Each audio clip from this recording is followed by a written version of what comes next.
Matumaini yangu mzima wa afya tele. Karibu sana kwenye hii simulizi tamu. Ninayekusimulia ni mimi Lucas Lumbas kutoka hapa Lumbas Simulizi.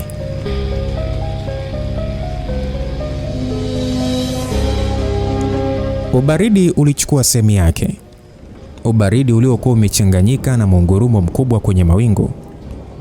Ilikuwa ni ishara ya kunyesha kwa mvua nyakati hizo, kutokana na hali ambayo ilikuwepo kwenye uso wa dunia, na ndio ilipelekea kuwepo kwa muonekano huo.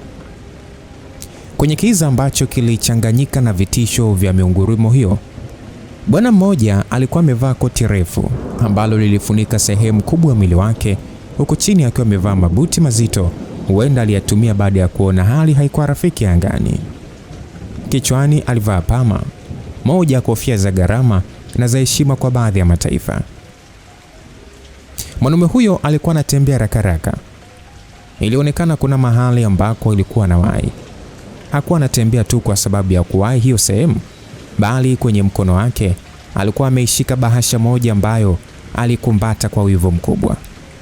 Ilionekana kuwa na umuhimu mkubwa kwenye maisha yake, kama sio kwa nyakati hizo ambazo alikuwa akitembea usiku wa manane kama huo.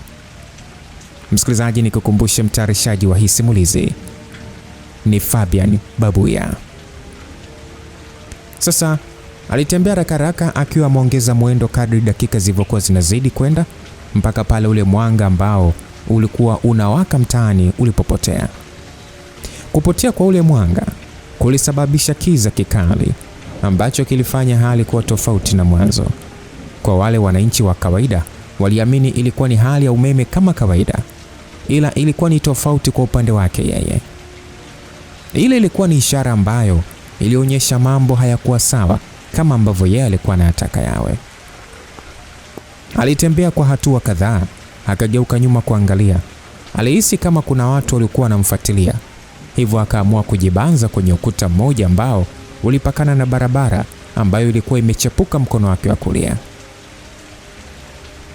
Alitulia hapo kimya akiwa na hema kwa mbali kwa dakika 5 hivi, mpaka pale alipojiridhisha ya kwamba alikuwa mwenyewe, ndipo akaanza kutembea tena. Ile bahasha ambayo ilikuwa kwenye mkono wake ilionekana kuwa na umuhimu mkubwa sana, kama sio kushikilia maisha yake, kwani alikuwa nao makini kupita kiasi. Safari yake ilienda kuishia kwenye kijumba kimoja cha kawaida. Kilikuwa maeneo ya Uswahilini. Alisimama hatua 10 kwenye kona moja, akiwa anaangalia yale mazingira kwa umakini ili awe na uhakika na jambo ambalo lilikuwa linaendelea. Japo alionekana kuwa mtu mwenye haraka, lakini aliamini kwenye mazingira kama yale kwamba utulivu ndio ilikuwa silaha yake kubwa kufanikisha mambo makubwa. Hivyo aliamua kuvumilia kwa muda kwanza, kabla ya kuweza kukurupuka kufanya jambo ambalo lingemletea shida kwa baadaye. Dakika 10 zilikatika kukiwa kimya. Alipojiridhisha, alianza kutembea taratibu, akipita kwenye ule ukuta wa kile kijumba mpaka alipofika mlangoni. Ule mlango uliegeshwa kidogo tu, jambo ambalo lilimpatia mashaka makubwa. Ulikuwa ni usiku wa manane, na mtu ambaye yeye alienda kuonana naye pale alionekana kuwa mtu makini. Ndio maana jambo lile lilimpatia mashaka makubwa kukuta ule mlango upo wazi. Ila alipotezea kwa kuamini huenda uwepo wake eneo lile ulimfanya mwenyeji wake kuacha ule mlango wazi ili akifika aingie kirahisi bila kuanza kubisha hodi, jambo ambalo lingepelekea uwepo wake eneo lile kuweza kutambulika kwa watu wengine. Aliusukuma ule mlango na kuingia. Moyo wake ulikuwa unaenda mbio kidogo, lakini kwa mwanga mdogo wa radi ambayo ilipiga huku mvua ikianza kushuka nje, alionekana akitabasamu baada ya kumwona mtu ameketi kwenye meza huku amempatia mgongo. Ni kama alikuwa anamsubiria yeye aweze kufika lile eneo ili kukamilisha kile ambacho kilimpeleka pale. Huyo jamaa alisema ya kwamba, mzee, shikamoo. Sio jambo la afya mida kama hii kuamua kuacha mlango wazi. Nadhani siku nyingine unatakiwa kuwa makini zaidi hapa. Hii dunia kwa sasa imekuwa sehemu ya hatari kwa watu kama sisi, hususan kwa mtu muhimu kwa nchi kama wewe hapo. Huyu jamaa alitulia akitegemea atajibiwa, ila alijikohoza baada ya kuona ukimya, hivyo akaamua kuendelea na jambo ambalo lilimpeleka lile eneo. Alisema ya kwamba nimekuletea hii bahasha ambayo ina kila kitu ndani yake. Nina imani utaitunza na kuanza kuifanyia kazi haraka, kwani taifa lipo sehemu ya hatari kuangukia kwenye mikono ya watu ambao sio. Hivyo nataka uongee jambo kisha uweze kuipokea, niwe na uhakika kwamba nimeifikisha salama, kisha mimi niweze kuondoka haraka. Uwepo wangu ni hatari kutambulika. Inaweza kuwa shida kwetu sote na jambo hili likaribika mapema. Sasa huyo jamaa licha ya kumtaka mzee huyo aweze kumjibu kitu, lakini kulikuwa na ukimya mkubwa ambao ulimpatia mashaka. Wote walikuwa wanaelewa umuhimu wa jambo ambalo lilimfikisha eneo lile, jambo ambalo mzee huyo asingeweza kulipuuzia kama ambavyo alionekana kufanya. Ile ilikuwa ni ishara mbaya.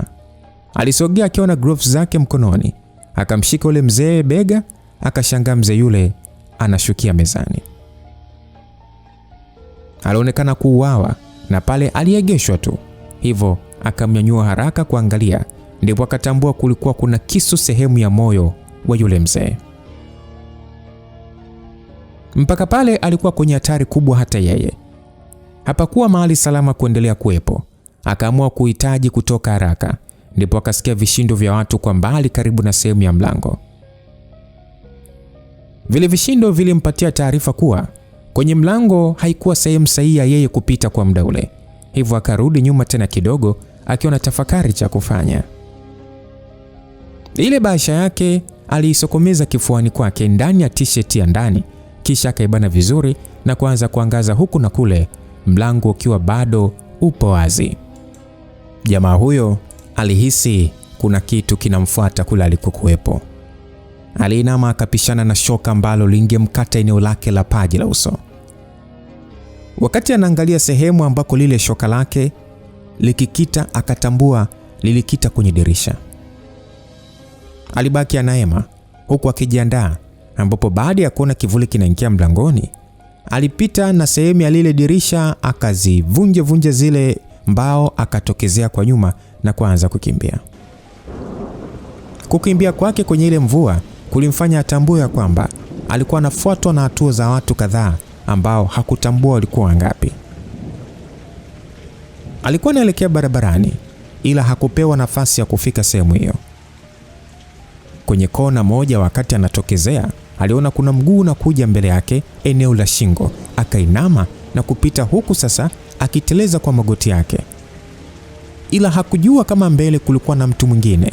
Hivyo akakutana na mguu wa kifua ambao ulimrudisha nyuma, ambako alidundisha mkono wake chini, akasimama kwa sarakasi akiwa anaitoa bastola, ila kwa bahati mbaya hakuona mtu tena mbele yake. Mpaka alipohisi mtu yupo nyuma yake, ndipo akageuka haraka. Kugeuka kwake kulimfanya kuukwepa mguu mwingine ambao ulitulia kwenye mkono wenye bastola, na ile bastola ikadondokea kwenye maji ambayo yalikuwa yanapita kwa kasi. Ikawa imeenda hivyo. Msaada pekee ilikuwa ni mikono yake. Alimuona bwana mmoja mbele yake ambaye hakuwa akionekana vizuri, lakini kabla hajaanza kujitetea au kujua akimbilia wapi, alihisi watu wengine nyuma, ambapo baada ya kugeuza shingo, ni kweli kulikuwa na watu wengine wawili wakiwa wamesimama. Sauti ilisikika ikisema ya kwamba tupatie hiyo bahasha, kisha unaweza kwenda na maisha yako akawa salama kuanzia muda huu, ila hautatakiwa kuja kuonekana tena ndani ya hili jiji mpaka siku ambayo utakufa. Ni sauti ambayo ilikuwa inaungana na ule mungurumo mkubwa, lakini alikuwa akisikia vyema kwenye masikio yake. Licha ya kuisikia vizuri, ila hakuona kama yeye alikuwa ni mtu wa kupangiwa nini cha kufanya na nini cha kutokufanya, hususan kwa nyakati kama zile ambazo alikuwa anakilinda kitu ambacho kilikuwa kimeondoka na maisha yule mzee.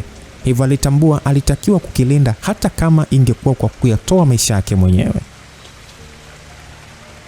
Aliangalia kona moja ambayo alihitaji kuitumia kwa ajili ya kukimbilia. Alitishia kama anaenda mbele ambako alikuwepo mmoja. Wakati anajiandaa, mwanaume mmoja alimsoma vizuri. Hivyo alianza kukimbilia upande ule, lakini hakufika mbele baada ya kupishana na kisu kikali ambacho kilijichomeka sentimita kadhaa ukutani, kikimbaruza kidogo tu kwenye eneo lake la pua. alikuwa amekoswa kwa bahati mbaya tu, kwani kama angekaa kijinga kingepita na roho yake. Sasa akiwa anaendelea kujiuliza, aliona hatua zikimjia alipokuwepo. Aliumbia ukutani kukwepa buti ambayo lilitua kwenye maji na kuyarusha kwa nguvu. Alijivuta na kuitupa ngumi yake nzito ambayo ilitua kwenye mbavu za yule bwana na kumfanya kuguna kwa sauti kubwa kwa maumivu. Mwanaume yule aliyekuwa na bahasha kwenye mwili wake alipanga mikono yake vizuri kuwangojea wale wawili ambao walikuwa wanamfuata. Alijigeuza kwa sarakasi baada ya wawili wale kumkaribia. Mguu wake ulitua kwenye shingo mmoja huku yeye akipigwa kwenye kifua mpaka akakoa. Alijikunja na kugeuka kwa ngumi zake mbili. Zilitua kwenye shingo ya yule bwana ambaye alipigwa kwa mara ya kwanza, akashuka chini akiwa analalamika. Wakati huo sasa yeye alipigwa mtama mkali akawa anaelea hewani. Bwana mmoja alihesabu miguu yake mara mbili, akageuka nayo kwa pamoja ambayo ilienda kukita kwenye kiuno chake mpaka akapiga kelele nyingi za maumivu makali ambayo alikuwa ameyapata kutokana na ile hali. Alisimama akiwa na guna. Aliona kivuli, akagalagala kusogea mbele yake. Mguu kamkosa bwana ule, akashuka chini kabisa, kisha akageuka nayo. Bwana ule akakutana nao usoni. Aliteleza kwenye maji umbali kadhaa akiwa ameshikilia kifuani. Alikuwa anailinda ile bahasha kwa nguvu kubwa. Alisimama akiwa anatema damu. Akatoa kisu kwenye lile koti lake, akasimama nacho, mkono mmoja akiwa amekunja ngumi. Wale wanaume watatu waliangaliana kwa zamu. Wa kwanza alienda kwa nguvu kubwa, huku wa pili akiwa anaenda taratibu, na yule wa tatu akawa anatembea. Mkono wa mwanaume wa kwanza ulimkosa kwenye shingo yake, akamdaka na kuzamisha kisu kwenye shingo yake, akaitoboa vibaya sana. Wakati huo alikutana na mwanaume wa pili ambaye alimshindilia ngumi nzito kwenye eneo lake la moyo, hali ambayo ilimpatia maumivu makali, lakini hata hivyo alifanikiwa kuzamisha kisu chake eneo lile la moyo la bwana yule ambaye naye alianza kuyumba, lakini alikuwa amemsahau yule ambaye alikuwa anatembea taratibu. Alipomkumbuka aligeuka nyuma haraka kujua usalama wake, ila muda ule wa kugeuka alikutana na shoka ya kwenye bega, akabaki anahaa akiwa amesimama. Lile shoka lilimletea athari kubwa, kwani mwili mzima ni kama ulipoteza mawasiliano, akabaki kama mtu ambaye alipooza. Bwana yule akiwa anamwangalia usoni, alichomoa shoka lake ambalo lilikuwa dogo kiasi cha mtu kuweza kulificha hata kwenye mfuko mkubwa wa koti, na usijue, kisha akaikata sehemu ya kichwa cha mbele, ambapo mwanaume yule ni kama alitaka kuongea jambo fulani lakini hakupata ile nafasi. Alihangaika kwa muda mfupi, kisha akadondoka chini akiwa anatamani kuendelea kunyanyuka tena, akiwa ameendelea kushikilia eneo la kifua, lakini muda haukuwa upande wake. Bwana yule alisogea na kuifungua ile sehemu ya kifua kwa kuchana t-shirt kwa nguvu, kisha akabeba ile bahasha akiwa na tabasamu usoni kwake. Hakujali hata kuhangaika na miili ya wale wenzake wawili ambao walifia eneo lile. Aliamua kuondoka mwenyewe haraka na kupotelea vichochoroni. Msikilizaji, ni kurudishe nyuma mwaka 1980 katika nchi ya Tanzania. Chumba maalum kwa ajili ya mikutano ya muhimu kilisheheni watu kadhaa ambao walikuwa ni viongozi wa juu zaidi wa taifa la Tanzania. Ni watu ambao walikuwa wanaamua hatima nzima ya taifa lao. Ndio watu ambao mamilioni ya maisha ya raia yalikuwa akiwategemea kwenye kufanya maamuzi ya mwisho kwa ajili yao, na kikao ambacho kilikaliwa kilikuwa ni kwa ajili ya baadaye ya taifa hilo. Sauti ilisikika kusema ya kwamba tangu taifa hili limepata uhuru wake, ambao mpaka sasa wote humu ndani hatuna uhakika kama bado ni uhuru au ni utumwa wa kisasa, imefika hatua hili taifa linahitaji mabadiliko makubwa.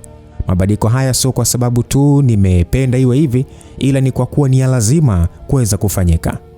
Tumetoka kwenye vita mbaya kwenye historia ya taifa hili ambayo imeleta maafa makubwa kwa mashujaa wetu, lakini janga kubwa zaidi ya vifo ni hali yetu ya kiuchumi kwa sasa. Taifa halipo kwenye hali yake ya kawaida. Watu wanalia njaa kila sehemu, kila kona ni lawama kiasi cha kutufanya sisi tuwepo hapa kama tunapoteza muda. Hakuna kitu tunakifanya na hatuwezi kuruhusu jambo kama hili liendelee kwenye taifa hili kuweza kufanyika, kwa kuwa linaweza kutupeleka sehemu ambayo wananchi hawa watakosa uvumilivu, na kama tutafikia huko maana yake tutakuwa tunaliangamiza taifa letu wenyewe. Sasa mimi nataka kuondoka kwenye hii nafasi ambayo nipo leo hii, lakini kabla ya kufanya hivyo nataka kujua mapema nani na nani wapo na mimi na nani upo tofauti na hiki ambacho kimenifanya mimi niwaite hapa muda huu. Msikilizaji, hii sauti ilikuwa inatoka kwa Rais wa Tanzania ambaye ni Mheshimiwa Migos Zanda.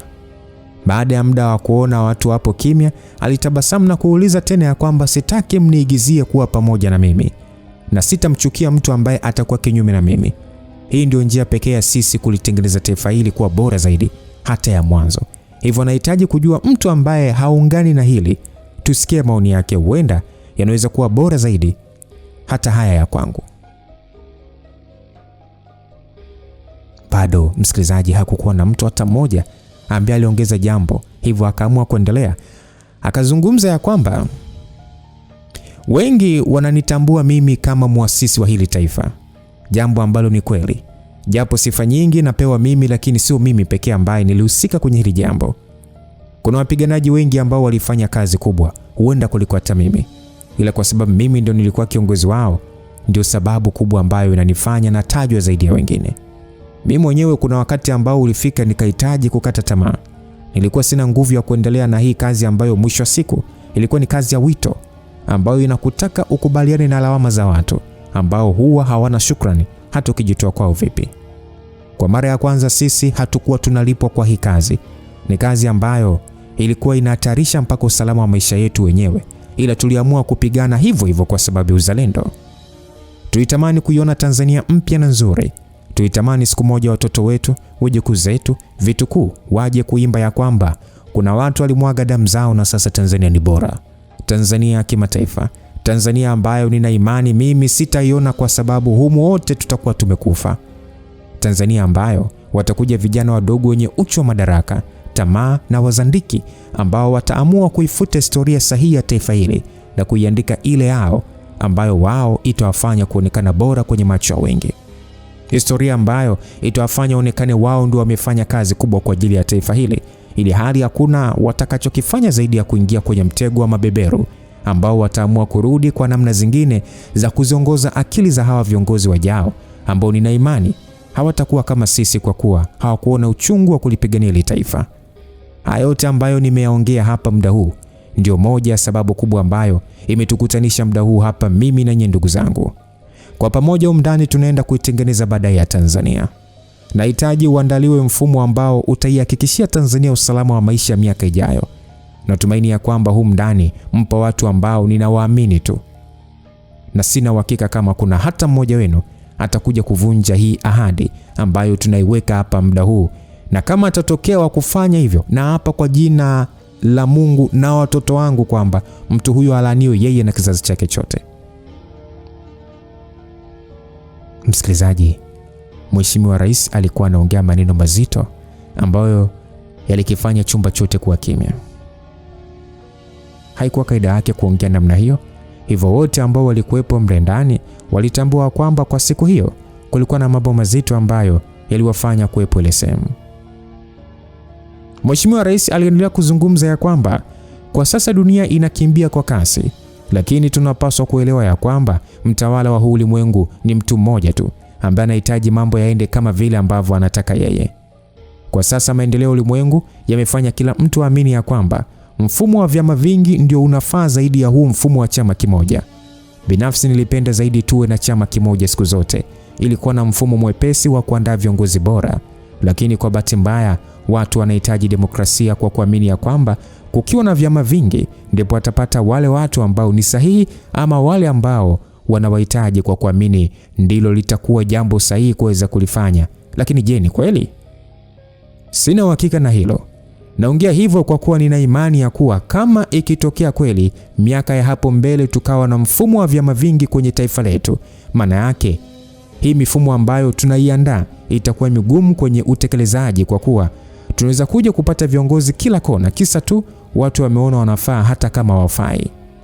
Lakini pia mkumbuke ya kwamba Ikulu ni ulevi mbaya. Ni rahisi kuingia pale ila kutoka kwake ni kugumu, kwani ni patamu. Kila mtu anataka kukaa kwa muda mrefu zaidi, akihisi madaraka ndio yanamfanya kufanya lolote ambalo analitaka yeye. Hivyo inaweza kuwa hatari kwetu, ila hakuna namna zaidi ya kukubaliana na uhalisia ambao unaweza ukaja wakati ambao sisi hatukuwepo, na hata kama tutakuwepo bado tunaweza tusiwe na nguvu ya kuweza kupingana na jambo hili tena. Leo hii inahitaji tuandae mfumo na orodha ya watu ambao wataenda kuiongoza Tanzania, hasa baada ya mimi kutoweka kwenye hii nafasi.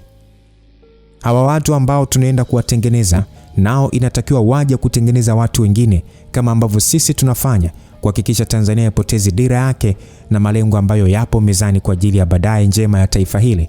Kwani kama ikitokea tukashindwa kufanya hivi, tutambue kwamba tutakuwa tunaliingiza taifa letu wenyewe kwenye matope. Msikilizaji, Mheshimiwa Rais alitulia baada ya kuelezea lengo kubwa ambalo lilimfanya yeye kuwaita watu hao kwenye hilo eneo. Ambao walikuwa wamefika walikuwa ni wakuu wa vyombo vya ulinzi, akiwepo mkurugenzi wa usalama wa taifa pamoja na mkuu wa majeshi, huku kukiwa na wazee kadhaa ambao pia walikuwa wamefika kwa ajili ya kuamua kwa pamoja kuhusu hatima ya taifa lao. Sasa mkuu wa majeshi Bwana Millard Hasumo alisema ya kwamba, Mheshimiwa, jambo ambalo umelifikisha mbele yetu ni kubwa, japo mimi ninaliunga mkono. Naona dhamira ya kweli ndani yake na inaweza kuwa rahisi zaidi kama sisi tupo hai, lakini umewaza nini? Yaani kipi ambacho umekiwaza ambacho kitaendelea ikitokea sisi hapa tupo? Kauli hiyo msikilizaji aliuliza mkuu wa majeshi ambaye tunamfahamu kwa jina la Millard Hasumo. Basi Mheshimiwa Rais alijibu ya kwamba ndio, hilo nalielewa vizuri sana. Nisingekuwa nalielewa jambo hilo vyema, ningesema hili jambo nitalifanya mwenyewe. Ila najua ukubwa wake, ndio maana nikawahitaji hii sehemu, kwani najua madhara yake kwa baadaye. Ukiwa unaliendesha taifa au kampuni, jambo la msingi zaidi ni mfumo. Ukiwa na mfumo thabiti, inakuwa ni rahisi mambo kwenda, kwa kuwa wale ambao watakuja baadaye watalazimika kuufuata ule mfumo ambao utakuwepo. Ndio sababu ambayo imenifanya niseme tunapaswa kutengeneza mfumo bora ambao ni thabiti, kuweza kuifanya Tanzania kuwa na mwelekeo mzuri angalau kwa miaka mingine hata 50 ambayo inakuja. Baada ya Mheshimiwa Rais kusema hivyo, mkuu wa majeshi Bwana Millard akasema ya kwamba nakuelewa vizuri Mheshimiwa Rais, ila maana yangu kubwa ni kwamba vipi kama siku moja watakuja watu wengine wenye uwezo mdogo au tamaa wakaamua kuyapindisha haya mambo kwa maslahi yao binafsi. Mheshimiwa Rais akajibu ya kwamba ndio sababu kubwa ambayo natufanya sisi kuwa na kazi ya ziada ya kutengeneza watu ambao watakuwa sehemu ya mfumo. Mfumo huu utaanzia kwenye mamlaka za ulinzi na usalama ambao utatakiwa kujulikana kwa Watanzania wote, na kama ukiwa mzuri mwanzoni, maana yake wataupokea kama ulivyo. Wakiupokea na kukubali ama kuupenda, itakuwa ni jambo gumu kwa wale ambao watakuja baadaye kuanza kuharibu, kwa kuwa mambo yatakuwa wazi. Nina imani ya kwamba kutakuwa na wazalendo ambao hawatakubali jambo hili kufanyika. Hivyo wakiwepo wanaweza kujigawa na upande ambao utakuwa na nguvu, na utakuwa ni ule ambao wananchi watakuwa wanaounga mkono, na hayo ndio matarajio yangu makubwa. Unajua, kwa miaka ambayo mimi nitakuwa hai, nitasimama kutengeneza baadhi ya vijana ambao watakuwa sehemu ya mfumo. Vijana hawa wataveshwa gwanda la uzalendo mkubwa na uchungu wa kulipigania taifa lao mpaka siku za mwisho za uhai wao. Hivyo natumaini mpaka wote humu ndani tuje kufa, maana yake taifa litakuwa limesimama. Hivyo ambaye atakuja kuhitaji kuliangusha, ataanguka yeye na kuishia sehemu mbaya. Hesabu ambazo nimezifanya ni za muda mrefu, na wakati huo Tanzania itakuwa na watu wengi ambao watakuwa wanajielewa. Hivyo haitakuwa rahisi kwa mtu kutoka sehemu na kuhitaji kulipeleka taifa mahali ambako siko, kwani atakuwa anatafuta vita na Watanzania ambao kwa wakati huo watakuwa wanaliangalia taifa lao kila hatua. Basi Mheshimiwa Rais aliulizwa ya kwamba unawaamini Watanzania? Mheshimiwa Rais akajibu, siwezi kusema moja kwa moja na waamini. Najua wakati huo sitakuwepo, na siku zote binadamu sio kiumbe ambaye anaaminika kwa masaa yote 24, kwani anaweza kubadilika kulingana na mazingira ambayo yanakuwepo kwa wakati huo. Mheshimiwa Rais aliulizwa sasa ni kipi kinafanya uhisi ya kwamba inafaa kuamini huu mfumo utafanya kazi kama sisi hatutakuwepo. Mheshimiwa Rais akajibu ya kwamba nitakuonyesha ni kwa nini nina uhakika na hili jambo.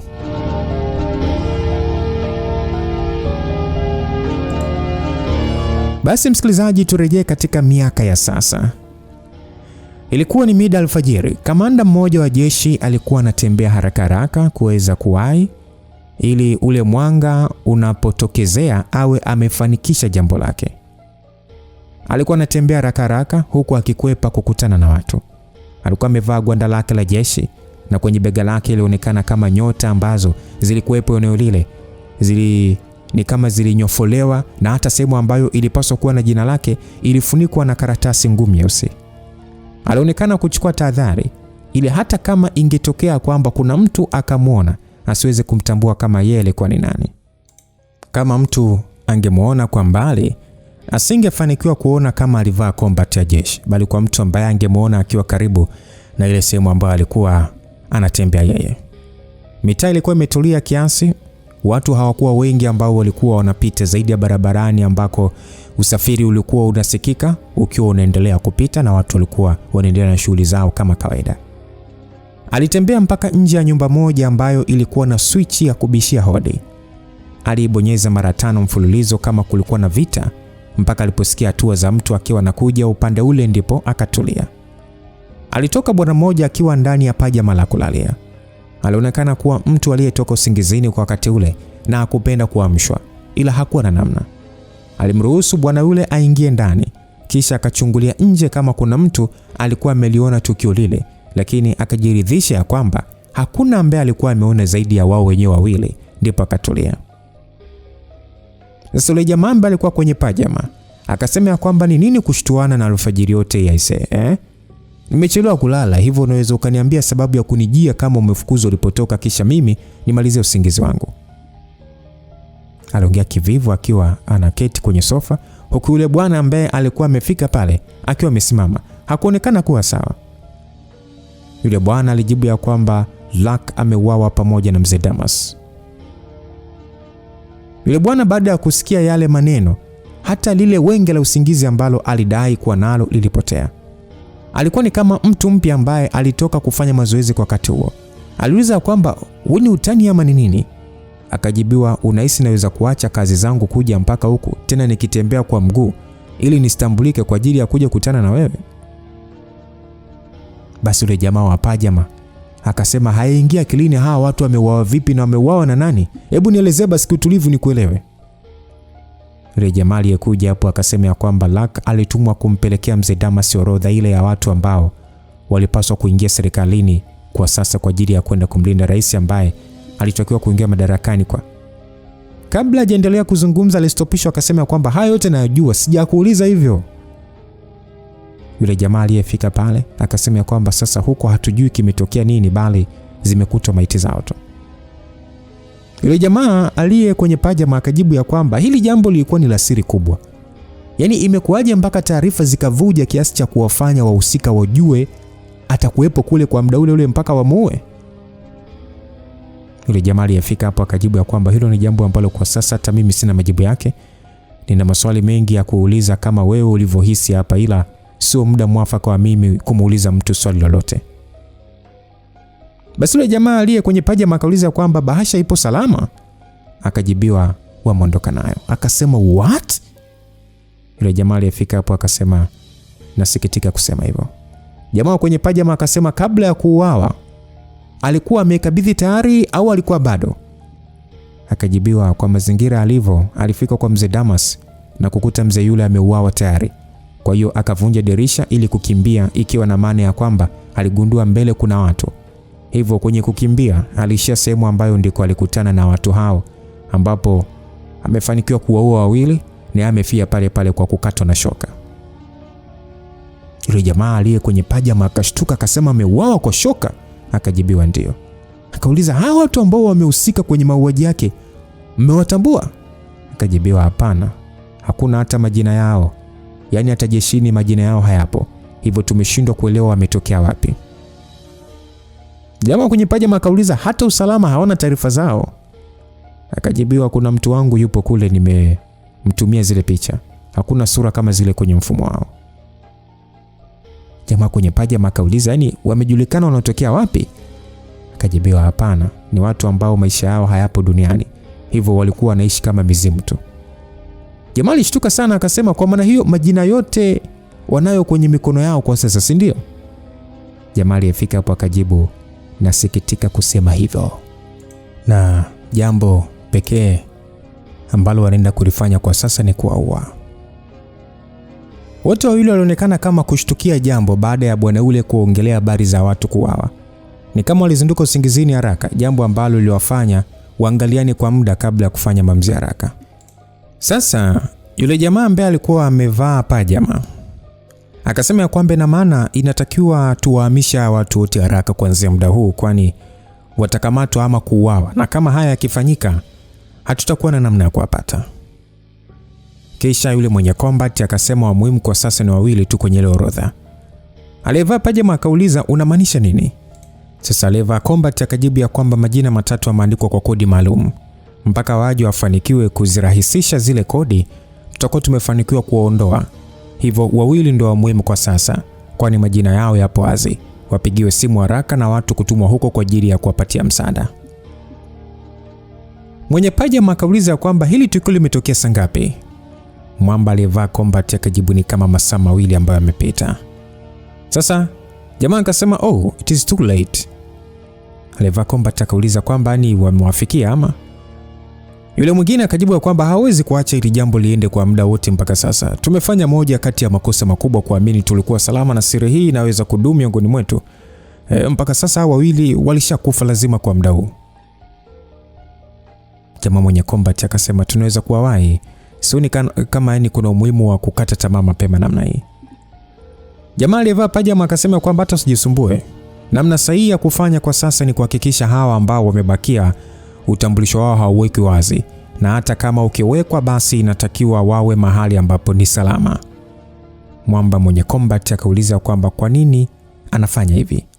Mwenye pajama akasema kwamba kwa sababu ya nguvu ya madaraka na pesa. Sasa yule kamanda aliyekuwa amevaa combat akasema kwamba nilikuwa naamini ya kwamba Tanzania ni miongoni mwa mataifa ambayo yana mifumo mizuri tena imara na ambayo inavutia kwa upande wa uongozi, ila sikuwahi kuwa sahihi. Hili limegeuka kuwa taifa la mtu mmoja ambalo linategemea maamuzi ya kiongozi mkuu kamkaje, anajisikiaje na anataka ufanye nini. Kuna polisi, usalama wapo, kuna sisi wanajeshi, lakini hakuna jambo ambalo tunaweza kulifanya kuzuia haya. Tunaenda kuwa taifa gani sisi? Yule kamanda aliyevaa combat alifoka sana, akionekana kama mtu ambaye alivurugwa kwa wakati ule. Hakuonekana kuwa shabiki mkubwa wa yale ambayo yalikuwa yanaendelea kwenye taifa lake mwenyewe. Sasa yule aliyevaa pajama akasema ya kwamba tulifeli mara ya kwanza ambapo kuna baadhi ya dalili zilijionyesha ila tukazipuuzia. Kuruhusu watu wenye uwezo mdogo kuingia madarakani, kuruhusu mambo ya vibaraka kuongezeka na kuruhusu watu kupeana nafasi kwa kujuana. Ndipo Tanzania ilianza kuangukia pale. Hatukupaswa kufika huko ambako sisi leo tumefika. Ile Tanzania ambayo tuliahidi kuilinda haipo tena. Ile nchi ambayo tuliachiwa na waasisi imepotea. Taifa limeingia shimoni mbele yetu, na kwa sasa taifa limeingia kwenye mkono wa mtu mmoja tu ambaye anaenda kutugawa kwa faida za watu wake na ndugu zake. Kwa sasa sio lile taifa tena ambalo tuliahidi kuweza kulilinda hata kwa kumwaga damu zetu, bali ni taifa ambalo limekuwa la kipuuzi sana na binafsi. Mimi sijivuni tena kuwa sehemu ya hile taifa. Sasa yule kamanda akauliza kwamba unashauri nini kifanyike? Jamaa akajibu ya kwamba tungekuwa na mkuu wa majeshi upande wetu, hili jambo lingekuwa jepesi. Lakini kwa bahati mbaya yupo kwenye mikono ya kiongozi mkuu wa nchi. Hivyo kwa sasa rais ndiye anapaswa kuuawa. Jamaa mwenye combat akasema ni samani umesema? Akajibiwa kwamba hakuna namna nyingine ya kuweza kulikomboa ile taifa zaidi ya rais kuuawa. Jamaa mwenye combat akasema kwamba rais auawe, yani tukio tunaokaribia wakati wa uchaguzi. Akajibiwa kwamba kama yeye kaamua kuwa mkatili wakati ambao anajua taifa linamtegemea na kumhitaji zaidi, sina imani kama tunapaswa kuanza kuhusu uchaguzi tena, bali mwelekeo wa taifa. Samwamba aliyevaa combat akasema kama kila siri inavuja, unahisi hili la kumuua litawezekana ukizingatia kwa sasa ana ulinzi zaidi ya mara 5 alivyokuwa mwanzo? Yule mwamba aliyevaa pajama akajibu, kwa sasa sisi hatutahusika kwanza. Tunatafuta tu wauaji wa kulipwa kutoka nje ya nchi ambao hawatajua sisi ni akina nani. Hawa watapewa kazi ya kumuua yeye. Ila hata wakishindwa, apate ujumbe wa kwamba anatakiwa kuondoka pale kwa lazima, ila kabla ya kukamilisha hilo anatakiwa kujifunza kwa namna ngumu. Sasa kamanda akauliza kwamba una pendekezo lipi kuhusu hilo? Jamaa mwenye pajama akasema mtoto wake anatakiwa kufa kwanza. Kamanda akasema tumue mtoto wa rais? Akajibiwa yeye kaua watoto wa watu wangapi mpaka aanze yani mpaka aanze kuwazia kuhusu mtoto wake? Kamanda akasema mpango wako ni upi? Jamaa akajibu sijali, kwa sasa wewe nenda kabla hakujapambazuka, na hakikisha hakuna mtu anajua ulikuwa hapa, na hata kazini kwako usije ukaonyesha dalili zozote za kuonekana kama upo tofauti na kiongozi wako, utaribu kazi. Wewe nenda nao kama ambavyo wanahitaji wao, kwani ukifika muda sahihi hata kiongozi wako atahitajika kutupisha kwenye hiyo nafasi. Kwa sasa inatosha, tumechoka na haya ambayo yanaendelea kwenye hili taifa.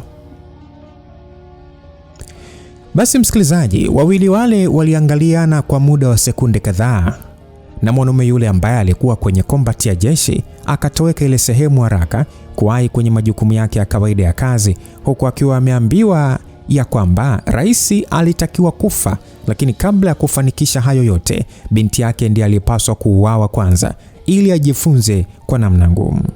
Sasa msikilizaji, turudi wote mwaka 1980.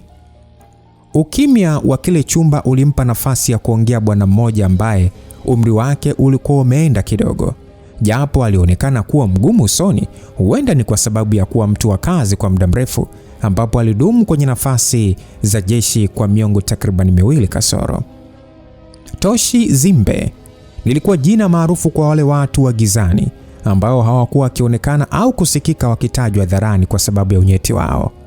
Huyu ndiye alikuwa mkurugenzi wa kwanza wa usalama wa taifa wa Tanzania, ambao kwa wakati huo haukuwa ukifanya kazi rasmi ama kutambulika mahali na watu, bali ilikuwa ni kama taasisi ya siri ndani ya serikali ambayo ilikuwa inafanya kazi kwenye ofisi ya rais na mkurugenzi, na huyo alikuwa anaripoti kwa rais moja kwa moja. Taasisi hiyo ilikuwa ni ya usiri mkubwa kiasi cha kuifanya dunia isitambue juu ya uwepo wake, na lengo la kuanzishwa kwake lilikuwa ni kuweza kupunguza madhara ambayo yangejitokeza ndani ya taifa la Tanzania, hasa baada ya kupata madhara makubwa ya kivita. Taasisi hiyo ilianzishwa kwa ajili ya kuweza kuhakikisha inakusanya taarifa mbalimbali ambazo zingesaidia kuzuia hatari za nje na ndani ya taifa kwa ajili ya maslahi mapana ya taifa zima, ila haikuwa rasmi kama taasisi huru ambayo inatambulika kwenye mamlaka za ulinzi, japo ni taasisi ambayo ilipewa nguvu kubwa na rais mwenyewe Migosi Zanda, ambaye aliwatoa watu kadhaa ambao alikuwa akiwaamini kwa moyo wake wote kutoka jeshini na kuwapatia taasisi hiyo waweze kuiendesha, na bwana huyo ndiye alikuwa mkurugenzi wa kwanza kuweza kuiongoza hiyo taasisi. TRC ama unaweza kusema Tanzania Research Center, yaani kituo cha utafiti Tanzania, ilipewa jina hilo la utafiti ili hata siku ingetokea ikaja kutambulika watu waijue kama taasisi ambayo ilikuwa ipo kwa ajili ya kuhakikisha tafiti zinakamilika kwa ajili ya taifa, kuendeleza wasomi wakubwa, huku lengo lake thabiti likiendelea kuwa la siri, na ni watu kadhaa tu ambao walikuwa wanaelewa sababu za kuwepo kwake na umuhimu wake kwa ujumla. Sasa huyo mkurugenzi alisema ya kwamba mheshimiwa, mimi kama kiongozi ambaye uliniamini kunipatia nafasi ya kuiongoza taasisi nyeti kama hii, naweza kusema nakubaliana na wewe, lakini kuna sehemu hatupo sawa, kwa sababu kila nikikaa na kufanya hesabu za yale ambayo yamepita na yale ambayo yanakuja, nakosa majibu na kutambua ya kwamba uliwaza kitu gani kusema tutengeneze huu mfumo. Huu mfumo unaweza kuonekana kuwa bora kwa muda mfupi ambao unakuja, lakini kwa miaka mbeleni unaweza kuja kuwa hatari kuliko unavyofikiria wewe. Mheshimiwa, kuna sehemu kubwa mbili za usalama ambazo watu wanazijua na kuzitegemea: jeshi la polisi na jeshi la wananchi. Haya ni maeneo ambayo yamebeba tumaini la Watanzania wengi, hususan jeshi la wananchi. Kuhusu hii taasisi yangu mpya ambayo tumeianzisha, Watanzania hawajui na hawana taarifa za kuwepo kwake, jambo ambalo litawapa ugumu kuweza kuipokea na kuiamini hata siku ikija kuwekwa hadharani. Mheshimiwa, unaweza kunieleza umejiandaje na jambo hili? Alafu pili, hii inaweza kuwa sehemu salama zaidi, lakini ikitumika vibaya inaweza kuwa sehemu ya hatari zaidi kwenye kulidondosha taifa hili haraka, kwani wale ambao watakuwa na hesabu za kujisaidia wao tu na familia zao unaweza kuitumia taasisi hii kuweza kuwaendesha watu, kuweza kutafuta taarifa za ndani za baadhi ya watu wa muhimu na kuzitumia kuwatishia. Kumbuka umetupatia uwezo mkubwa wa kumfuata mtu yeyote na kumpata kwa muda ambao tunataka sisi.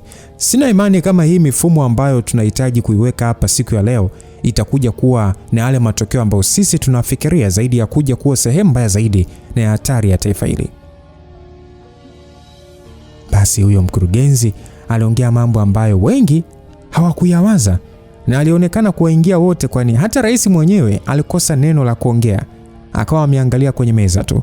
Ni kama alikuwa anaitafuta namna sahihi ya kuweza kumjibu mkurugenzi, ila hakuwa na jibu la moja kwa moja.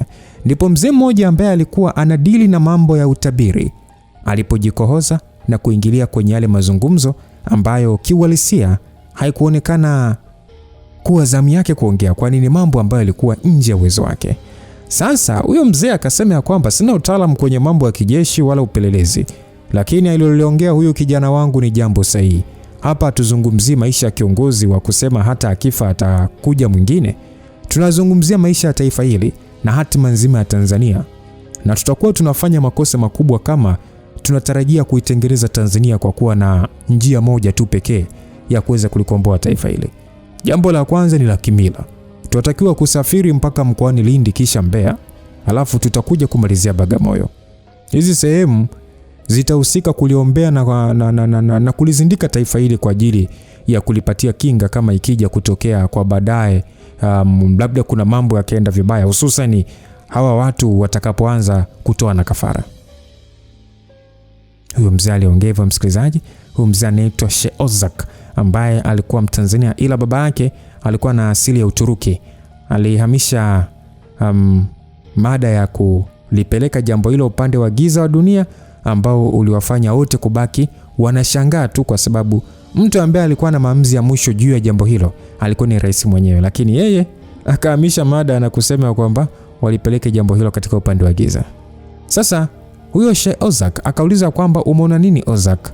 Ozak akajibu ya kwamba naiona Tanzania njema kwa miaka 20 ijayo, ila baada ya hapo naona ishara mbaya. Akaulizwa ishara zipi ambazo unaziona baada ya hiyo miaka? Ozak akajibu ya kwamba naiona damu ikija mbele yangu na kutoweka, kisha nakuja maji mengi kufunika ile sehemu ambayo ina damu. Ozak akaulizwa na hilo lina maana gani kwa taifa? Ozak akajibu ya kwamba inamaanisha ya kwamba baada ya miaka 20 ijayo kuna uwezekano Tanzania itakuja kupata rais ambaye ataipeleka sehemu mbaya kwa miaka baadaye. Ile damu inaonyesha ya kwamba kuna wakati wa Tanzania watapitia vipindi vigumu sana vya maisha, hususan mauaji ambayo yatakuwa yanafanyika. Watu hawatakuwa na uhuru, lakini kuna nyakati ambazo watakuwa wanapata viongozi ambao watakuwa wema na watakuwa wanakuja kusafisha makosa ya wenzao, na ndio tafsiri sahihi ya yale maji ambayo yanakuja baadaye. Sasa Ozak akaulizwa, kwa hiyo kwa ujumla inaonyesha kwamba siku za mwisho Tanzania inaweza kuwa sehemu salama kwa ajili ya watu wetu, si ndio? Sheikh Ozak akajibu ya kwamba hilo linawategemea zaidi wananchi. Akaulizwa kwamba wananchi wanahusika vipi hapo? Sheikh Ozak akasema ya kwamba kwa maelezo yako ya mwanzo ulikuwa sahihi. Tutakuja kufikia kwenye hatua ya vyama vingi ambapo vyombo vya habari vitatumika zaidi kuwahadaa watu, kuwadanganya na kuwarubuni. Mwisho wa siku watajikuta wanachaguliwa viongozi ambao hawataki, na vyombo vya habari ndivyo ambavyo vitatumika zaidi kwenye kulikamilisha jambo hili. Sasa Sheikh Ozak akauliza kwamba hilo linahusiana vipi na wananchi kwa wakati huo? Sheikh Ozak akajibu ya kwamba maana yake wao ndio watatakiwa kufanya maamuzi juu ya taifa lao. Akaambiwa ikiwezekana hata kutumia nguvu. Sheikh Ozak akajibu ndio maana yake. Sheikh Ozak akaulizwa kwamba hakuna namna nyingine ambayo unaiona? Sheikh Ozak akajibu ya kwamba kama ikipatikana nitakwambia, ila kwa sasa hivyo ndivyo nayaona mambo ya baadaye kuja kuwa. Msikilizaji, huyo Ozak alikuwa ndiye mtu anategemewa kwenye utabiri, hususan kwenye mambo hatari kama hayo yanapotokea. Hivyo aliaminika kwa ukubwa kwa kuwa taarifa zake ambazo alikuwa anazitoa yalikuwa ni yale mambo ambayo yalikuwa yanatokea kweli. Mzee huyu alikuwa na nguvu za moja kwa moja za mizimu. Sasa Sheikh Ozak akaambiwa kwamba kama tukilizindika, yani tukilizindika taifa kama ambavyo umesema, tunaweza kuzuia hayo. Sheikh Ozak akajibu ya kwamba kuna uwezekano wa kuyafanya asitokee haraka ama kuja kupungua madhara yake, ila kama nilivyosema ya kwamba nguvu kubwa itawategemea zaidi wananchi wenyewe, na ndio ambao wataamua taifa lao liende wapi na liendeshwe vipi. Rais alimgeukia mkurugenzi wake ambaye alionekana kuanzisha ule mjadala upya, hasa baada ya kuonekana yeye alikuwa amefanya maamuzi ya moja kwa moja. Baada ya mkurugenzi kutazamwa, mkurugenzi akasema ya kwamba ndio maana kwa sasa tunatakiwa kuwa na deep state. Ile kauli ilimfanya rais kuhisi ni kama alimsikia vibaya bwana ule, jambo ambalo lilimfanya kumgeukia tena ili amueleweshe vyema. Haikuwa kwa rais tu, bali ndani ya kile chumba kizima kila mtu alibaki akiwa amehamaki, ikamlazimu kujikohoza na kuendelea kuongea. Mkurugenzi alisema ya kwamba nakubaliana na mzee Ozak kuhusu kulitambikia hili taifa. Wote tunajua kuna uhusiano wa moja kwa moja wa mambo ya utawala na nguvu za mizimu ambayo ipo enzi na enzi, na hii ndio haswa itakuwa inatumika kutulinda na kutupatia miongozo kwenye nyakati za giza. Pamoja na hilo, kama taifa tunapaswa kuchukua tahadhari kubwa ambayo itatumika kututetea endapo mambo yakaja kwenda vibaya hapo baadaye. Basi hapa watu wote walikuwa wametulia kuweza kumsikiliza bwana huyo kwa makini. Alionekana kuwa na mengi ndani yake ambayo alihitaji wenzake waweze kuyajua. Mkurugenzi anaendelea kwa kusema ya kwamba nitalielezea taifa la Marekani kama mfano halisi. Deep State kwao ni moja ya taasisi za siri ambazo zipo ndani ya serikali. Ni taasisi ambazo kwa macho ya wengi ni za kufikirika kwa sababu hazipo na hazionekani, wala hakuna mtu anayeweza kuthibitisha uhalali wa uwepo wake, lakini haina maana ya kwamba hazipo. Hawa watu waliamua kutengeneza mifumo hii ya siri ndani ya serikali kwa sababu ambazo wao waliona zinawafaa kwenye dunia ya sasa. Kwa mfano, kuna baadhi ya shughuli ambazo serikali haitakiwi kujihusisha nazo moja kwa moja kwa kuwa zipo kinyume na sheria, kama kufanya mauaji, utekaji, utakatishaji wa fedha na mambo mengi, ila hawa watu ndio ambao huwa wanahusika kutekeleza mambo kama haya. Hii ina faida kubwa kama ikitengenezwa kwa maslahi mapana ya nchi, ila vile vile inaweza kuwa hatari kubwa kama ikiwa ni kwa ajili ya maslahi ya watu kadhaa, kwani wanakuwa hawaonekani kwenye nyuso za watu, hivyo hawatambuliki, na ndipo usalama wao huwa unaanzia hapo kwa sababu hawaonekani kwenye nyuso za watu wengi. Hawa watu kwa upande wa Marekani wamehusika kwenye kazi nyingi ambazo ni chafu, kama kupindua baadhi ya serikali za mataifa mengi duniani. Wamesababisha vita na machafuko kila sehemu. Wameleta maafa makubwa kwa watu bila kujali madhara ambayo yanakuja baadaye. Kikubwa kama nchi yao na maslahi yao yanalindwa. Sasa hawa watu wakiwa upande wa serikali, maana yake nchi inaweza kunufaika kwa ukubwa, ila kwa kuwa umesema tunatakiwa kuwa na mfumo ndani ya serikali tena wa siri, hii ndio inafaa kufanya hivyo. Inatakiwa ianzishwe Deep State Tanzania ili kuweza kutekeleza mpango ambao umeusema hapo Mheshimiwa Rais. Basi alikuwa ni maneno mazito msikilizaji, ambayo yalishiba kutoka kwa mkurugenzi wa TRC. Wote walibaki wameganda kama kuna mtu alirusha bomu katikati yao. Walikuwa nasubiri maamuzi ya mwisho kutoka kwa rais kuona angesema nini kuhusu jambo hilo. Kulikuwa na ukimya wa kama dakika 10, rais akiwa ameinamia kwenye meza yake akiwaza. Maamuzi ambayo alikuwa anayafanya kwa wakati huo ndio alishika hatima ya nchi ya miaka zaidi ya 500 ijayo. Mheshimiwa Rais alisema ya kwamba nitaianzisha hiyo Deep State, lakini wewe ndiye utakuwa msimamizi wa hiyo serikali ya siri pamoja na usalama wa taifa, ambavyo vyote kwa ujumla hakuna mtu hata mmoja atakuja kuvijua kwa miaka hapa karibuni. Na rais ambaye anaingia madarakani baada ya mimi ataambiwa kuhusu hili. Hivyo nina imani ya kwamba Tanzania inaweza kuwa salama. Msikilizaji, amri yake ilikuwa ni ya mwisho.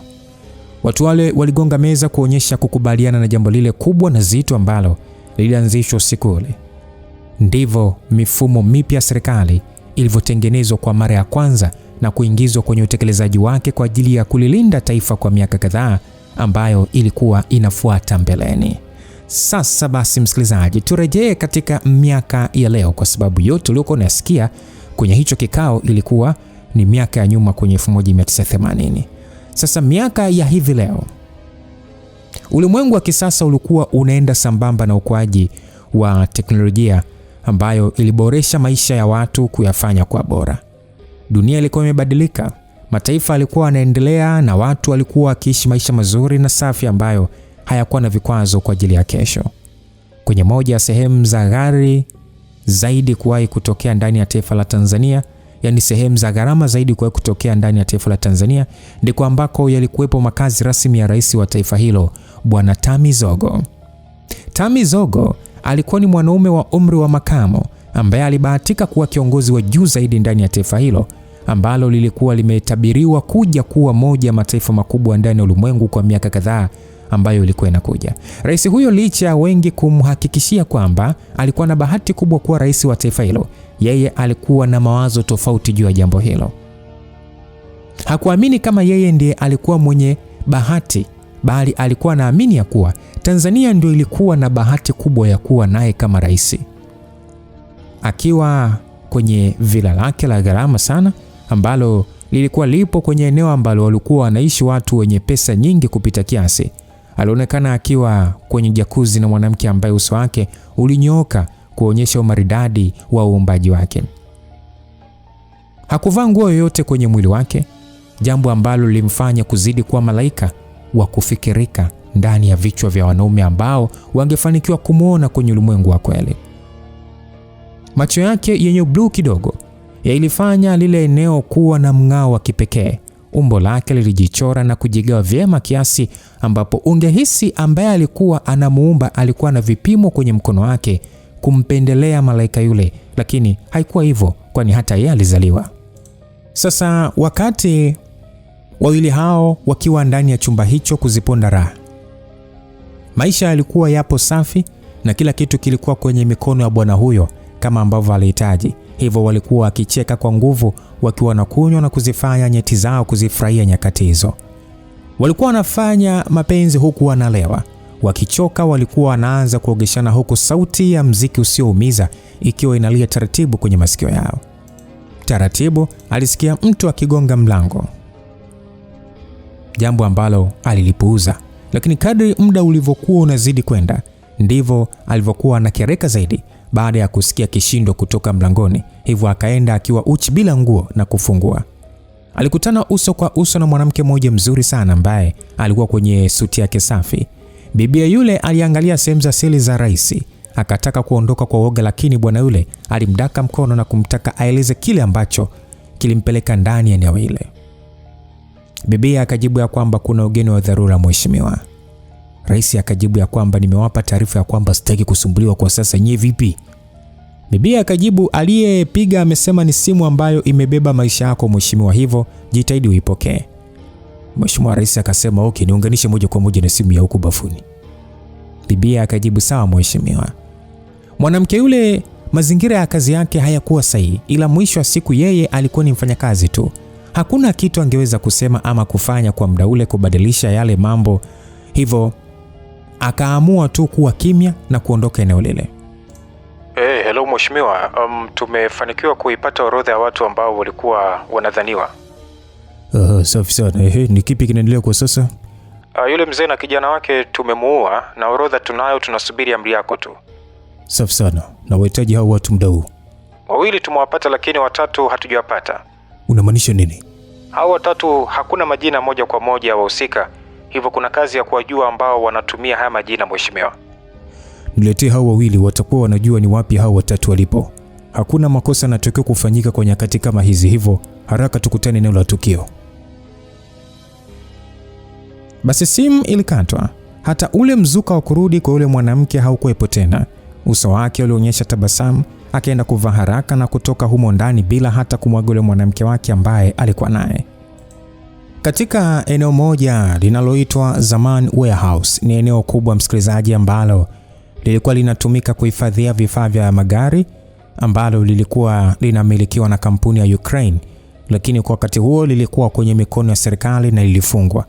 Huko ndiko ambako alikutana na watu wake kwa ajili ya mazungumzo kidogo. Rais Tami Zogo baada ya kufika hapo akiwa na msafara wake wa gari 3, alishuka kwenye gari yake na kujinyosha vizuri. Nguvu ya madaraka makubwa ilikuwa upande wa mwili wake, hivyo hakuwa na wasiwasi kusimama eneo lolote ndani ya Tanzania.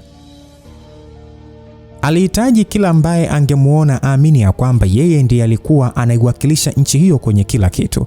Alihitaji kila mtu aweze kuiheshimu ile nafasi ambayo alikuwa nayo kama rais wa nchi. Alizitupa hatua zake kwa mikogo na maringo kuelekea kwenye jengo moja ambalo ndilo alielekezwa na watu wake kwamba angewakuta watu ambao walimleta hapo usiku huo. Ndani ya hilo jengo kulikuwa na vyumba vingi, ila alitajiwa vyumba viwili ambapo alichagua kwanza na kimoja kwanza ili kuzungumza na mmoja kati ya watu wawili ambao aliambiwa walikuwepo huko kwa ajili ya kazi maalum ambayo ilikuwa mbele yao. Basi aliongea akisema ya kwamba, Bwana Zamba, mara ya kwanza na mara ya mwisho mimi kuonana na wewe ana kwa ana, sikuwahi hata siku moja kutarajia kwamba unaweza kuwa moja ya watu ambao wangekuwa sababu ya kuhitaji anguko langu ndani ya taifa hili. Mara ya mwisho ulikubali kuwa upande wangu hata kingetokea kitu gani. Nilikuwepo pale kufungua taasisi yako ile, lakini angalia ni wapi leo tumefikishana ndugu yangu. Ama kweli hapa duniani bado na mambo mengi sana ya kuweza kujifunza kutoka kwa wanadamu. Aliongea Mheshimiwa Rais akiwa anamsogelea bwana mmoja ambaye alikuwa amechoka. Mateso ambayo aliyapata kwa wakati ule yalitosha kuelezea hali yake ya kukata tamaa ya kila kitu mbele yake. Bwana yule alitabasamu kivivu akiwa anatema damu pembeni kwa nguvu. Damu ambayo ilionekana kumuumiza kifua chake, maana mpaka machozi alimtoka. Yule bwana alisema ya kwamba kwa nyakati za mwanzo naweza kusema nilikubali kweli kukuunga mkono kwa sababu niliamini wewe ni moja ya viongozi ambao mngeingia kwenye historia ya kuwa viongozi bora zaidi kwa kuliongoza taifa hili. Kumbuka zile nyakati ambazo kila Mtanzania alikuwa akiliimba jina lako kama shujaa ama kama mtu ambaye ulibeba matumaini yao kwenye chombo kisafi.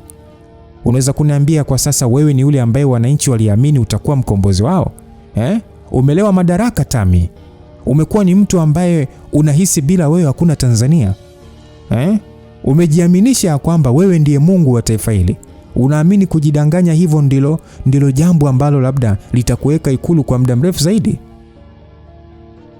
Basi Mheshimiwa Rais ambaye ni Tami akajibu ya kwamba ni kweli, mimi ndiye kila kitu kwenye taifa hili. Mimi ndiye mtu bora zaidi ndani ya Tanzania. Hakuna kitu kinaweza kufanyika bila ruhusa yangu mimi, na hakuna mwanadamu atatokea kuweza kulipinga hili kwa sababu mimi ni mfumo. I am the system Zamba. Rais alifoka akiwa anaelegeza tai yake ambayo iliambatana na shati jeupe. Alionekana kuitetea nafasi yake kwa wivu mkubwa kwa kuwa aliamini ndio ulikuwa ukweli na ndilo lilikuwa jambo bora na sahihi kuweza kulifanya. Basi akaambiwa kwamba umeenda kuyaishi makosa yale ambayo viongozi wengi wanaokuaga na mwisho mbaya huwa wanayafanya. Kila mtu huwa anaamini kama wewe hivyo, hususan kwa viongozi kama wewe ambao huwa mnaingia madarakani kwa bahati mbaya. Mimi naweza nikakupongeza kwa jambo moja tu. Umejitahidi kuweza kuigiza maisha kwa muda mrefu. Umeigiza maisha kwa muda wote huo mpaka umefanikiwa kuwaaminisha watu wako kwamba ulifaa kukaa hapo, jambo ambalo halikuwa la kweli. Mimi naisikitikia tu miili ya watu ambao waliamini ya kwamba wewe unaweza kuwa kiongozi. Ulizichanga karata zako vyema kwenye jambo hilo na unastahili pongezi, kwani sio jambo rahisi kuwaza kuwaadaa watu wasomi ambao wana akili zao timamu. Mheshimiwa Rais akajibu ya kwamba una maana ipi kulisema jambo kama hilo mbele yangu? Sasa huyo mfungwa ama mateka akajibu ya kwamba kwa sababu ndio kweli. Kuna tofauti mbili ambazo vijana wengi wanaoingia kwenye siasa huwa wanashindwa kuzitofautisha. Ndio maana hawafiki mbali kwenye siasa, lakini wao ulifanikiwa kuushinda huo mtihani. Kuna pesa na nguvu. Ukiangalia wengi huwa wanachagua pesa, lakini kwako ilikuwa tofauti kidogo. Wewe ulichagua nguvu, ukazikataa pesa kwa kuwa ulitambua kwamba nguvu inaweza kukupatia kila kitu, zikiwemo pesa. Ndio sababu upo hapa unaongea na mimi kama rais wa Tanzania. Lakini sina imani kama hayo ambayo unayafanya yatakuwa na muda gani kabla hujakutwa na mambo ambayo ungetamani kuishia kuyasoma kwenye historia za kutisha tu na sio kukuta wewe. Mheshimiwa Rais akasema hiyo ndio sababu ambayo imenileta hapa, ili mimi na wewe tuweze kuwa na mazungumzo. Mpaka unajua nimefika hapa kwa sababu ya hesabu zangu kali ambazo nizipiga tangu mwanzo. Ina maana mpaka sasa naweza kufanya mambo ya hatari zaidi kuhakikisha hakuna mtu anakuja kuitishia nafasi yangu hapa nilipo. Na wewe ni moja wa watu ambao wanalijua hilo vyema zaidi.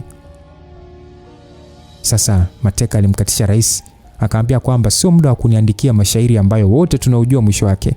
Unataka nini kwangu hapa muda huu? Mheshimiwa Rais akajibu ya kwamba napenda watu ambao mmenyooka kama wewe, kwani mnasaidia kwa ukubwa kuokoa muda wa kufanya mambo mengine. Nataka kujua watatu ambao wapo kwenye ile orodha ni nani na nani? Mateka akajibu, watatu? Watatu wapi? Yani ni wapi hao ambao unawazungumzia? Mheshimiwa Rais akasema, come on Zamba, sina imani kama mimi na wewe tunatakiwa kufikishana hatua ya kujibizana kwa kulazimishana. Wewe umri wako umeenda, hivyo unatakiwa kufa kwa amani. Mateka Zamba akajibu ya kwamba wewe ni rais, umesema wewe ni mfumo. Sasa kwa nini unazungumza badala ya kuniambia ambacho unataka kusikia kutoka kwangu? Hao watatu ni akina nani? Kwa sababu hata mimi sijui ni sababu gani ambayo imekufanya mpaka muda huu umenikamata na kunifikisha hapa Tami. Mheshimiwa Rais akasema, basi ngoja nicheze ngoma yako Bwana Zamba. Nina uhakika unaelewa ya kuwa kuna watu ambao hawapendi kuniona mimi nikiwa hapa kama rais, si ndio? Bwana Zamba akajibu ya kwamba ni Watanzania wengi wenye akili wanawaza hivyo, na sioni kama kuna tatizo lolote juu ya jambo hilo. Mheshimiwa Rais akasema, lakini kuna watu ambao pia wana mpango wa kuja kunitoa hapa. Nina imani hata hilo nalielewa. Zamba akajibu, hata mimi ningetamani kufanya hivyo kwa sababu haustahili kuwepo kwenye nafasi hiyo. Mheshimiwa Rais Tami alitabasamu, akajibu ya kwamba kuna orodha ya majina 5 ambayo yule kijana alikuwa anaenda kumkabidhi yule mzee ambaye ni mmoja wa watu wetu wa zamani kwenye mfumo, japo alikuwa amestaafu. Jambo ambalo bado linanishangaza na kunifanya jiulize kwamba ni kwa nini mzee kama yule angeshiriki kwenye kuiasi serikali yake kipuuzi namna hii. Lakini kwenye ile orodha, moja kati ya majina ambayo yapo ni jina lako wewe. Lile jina halipo pale kwa bahati mbaya, kwa sababu kama upo pale maana yake ni moja ya watu ambao ulikuwa kwenye mipango mikubwa. Hivyo una taarifa ambazo mimi nazihitaji kwa wakati huu. Maswali yangu ni mepesi tu na hapo mawili tu. La kwanza ni akina nani ambao wapo pale ukiacha nyie wawili ambao nimewapata. Swali la pili, nahitaji kuwajua watu ambao wapo nyuma ya jambo hili. Ni akina nani hawa? Bwana Zamba alicheka sana, alicheka akasema, mtu ambaye unadai taifa lipo kwenye mkono wako, leo hii unahitaji msaada kwa mtu kama mimi? Basi rais alinyanyuka na kutoka nje bila kuongea. Aliporudi alikuwa na bastola mkononi. Alimpiga Bwana Zamba risasi 2 kwenye goti. Mdau sasa akiwa mbali kidogo, kisha akamsogelea karibu zaidi mzee yule akiwa ana hemea kwa kasi. Mheshimiwa Rais akasema, nitakuua wewe. Nitamua mwenzako ambaye amehifadhiwa chumba cha pili hapo. Kisha nitaenda kuua familia zenu. Hilo ndilo jambo ambalo unahitaji mimi. Yaani jambo ambalo unahitaji mimi niweze kuwafanyia nyie. Tunaweza kulimaliza sisi wawili tu bila hawa wengine kuweza kuumia au kupata matatizo. Ila jambo ambalo nalihitaji kutoka kwako ni wewe kuniambia ukweli na kunijibu maswali yangu. Basi Zamba akasema, mimi hao wengine siwajui kwa sababu sikuwahi kushirikishwa kwenye hayo mambo. Rais Tami akasema, jina lako lipo pale, ikiwa na maana wewe ni mmoja wa watu muhimu kwenye huo mpango ambao kwa mara ya kwanza nilijua ni uvumi. Una maana ipi kuniambia haujui na hukushirikishwa? Yaani sikuelewi, hebu nielezee. Mateka Zamba akasema, kwanza hawa watu mimi sijawahi kukutana nao uso kwa uso na kuwajua ni akina nani zaidi tu ya mtu mmoja ambaye alikuja kunipatia hilo jukumu, ambaye naye niliwahi kumuona mara moja tu na siwezi kumkumbuka kwa sababu ilikuwa ni usiku. Watu hawa hawajawahi kuruhusu sisi tujuane. Hata huyo mwenzangu ambaye umesema yupo chumba kingine, mimi simfahamu ni nani na alipewa jukumu lipi kwenye kulitekeleza. Kwani mimi niliambiwa mimi ndiye nimechaguliwa kwa ajili ya hii kazi. Mheshimiwa Rais akauliza kwamba una maana gani? Zamba akasema, aliniambia natakiwa kuingia kwenye ngazi za juu serikalini. Mheshimiwa Rais akauliza, ili iweje? Zamba akasema, aliniambia taifa linahitaji mabadiliko na moja kati ya malengo yao ni kukutoa wewe hapo ukiwa hai au umekufa. Nilielezewa na kuonyeshewa uchafu wako, mlengo mbaya ambao upo nao kwa taifa hili, namna ulivyokuwa mtu mkatili na haufai kuongoza wa Tanzania. Ndio maana nikaona kuna sababu ya kuamini hawa watu. Rais Tami akauliza ya kwamba na wewe uliwaamini? Zamba akasema, mwanzo sikuamini mpaka pale walipoanza kunionyesha matukio yako baadhi ukifanya ushenzi, lakini mimi mwenyewe Nilielezewa historia yangu yote, hasa upande wangu wa kishenzi na baadhi ya mambo ya hovyo ambayo nimeyafanya kwenye maisha yangu. Baadaye sikuona kama watu wale walikuwa wanatania, ndipo nikaamua kuungana nao kwa ajili ya hii kazi. Mheshimiwa Rais akauliza, wao, kirahisi tu hivyo? Mateka akasema, wewe unasema kirahisi? Walinzi wangu waliuawa mbele ya macho yangu kwa kuchinjwa, alafu unaniambia kirahisi? Mheshimiwa Rais akasema, walichinjwa? Alichinjwa na nani? Zamba akasema, na huyo mtu ambaye alikuja kuongea na mimi. Akaulizwa, alikuwa ni mmoja? Mtika Zamba akajibu ndio. Tami akasema, alikupatia maagizo yapi baada ya kukutaka uingie serikalini? Zamba akasema kwamba kama kuna siku nitaufungua mdomo wangu, itakuwa ndio siku ya mwisho mimi kuiona familia yangu. Tami akasema, ina maana kuna siri zingine ambazo wewe unazijua ila hutaki kuniambia, si ndio? Zamba akajibu, hakuna siri ambazo nazijua mimi. Tami akajibu, bwana Zamba, mtu ambaye anataka umsaidie hawezi kukutishia kwamba ukifungua mdomo bila kukupatia siri ambazo ni nzito. Hivyo mpaka hapa kuna mengi umenidanganya kwenye maelezo yako, kwani unaonekana unajua ni kipi kinaenda kufuata kwa sasa. Kwa hiyo kuanzia muda huu naenda kutuma watu kuitembelea familia yako. Zamba akajibu ya kwamba familia yangu huwezi kuipata kwa sasa. Tami akasema, ukiwa na maana ipi? Zamba akajibu ya kwamba hawa watu wanajua mmetuteka, kwa hiyo familia yangu wanailinda wao. Mheshimiwa Rais Tami akajibu ya kwamba wamejua vipi na hakuna taarifa yoyote ambayo imevuja kuhusu kutekwa kwenu? Zamba alitabasamu akasema, hao ndio ambao waliandaa ile orodha ya majina. Majina hajafika na watu wao wameuawa, tena mkasahau kuitoa hata mili yao. Mpaka hapo unahisi hawajui ya kwamba majina yapo kwenye mikono yako? Kama wanajua hilo, majina mawili mmetupata, hivyo hata wao walijua hayo majina yanapatikana kirahisi. Ndio maana baada ya kupokea taarifa lazima waende kuzilinda familia zetu na kuhakikisha zipo salama muda ambao watakuwa wanawaza nini cha kukufanya. Rais Tami akajibu ya kwamba cha kunifanya mimi?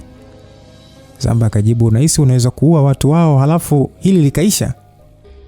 Tami akajibu ya kwamba niambie kutokea mwanzo ni kipi kinaendelea, wana mipango ipi na wanaenda kufanya nini kwa sasa? Zamba alitabasamu akasema, hilo ni jambo ambalo hauwezi kulisikia kutoka kwenye mdomo.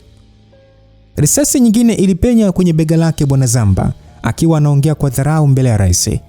Aliuma meno, uso wake aliukunja akiwa anasonya kwa uzito wa maumivu ambao alikuwa nao. Mheshimiwa Rais akajibu ya kwamba ninapokuuliza swali hautakiwi kunijibu hiyo jeuri, bali unatakiwa kunijibu vile inatakiwa. Zamba akasema, kwa huu muda ambao unapoteza kwangu, ningekuwa wewe ningemtafutia mwanangu walinzi wa kutosha au kumweka sehemu ambayo hakuna mtu anaweza kumfikia. Rais Tami akaulizwa na maana ipi? Zamba akasema ya kwamba hawa watu wanahitaji kukutoa hapo ulipo, jambo ambalo huenda wanaweza kulikamilisha haraka, lakini wanataka kukuona ukiteseka kwa yote ambayo umeifanyia nchi.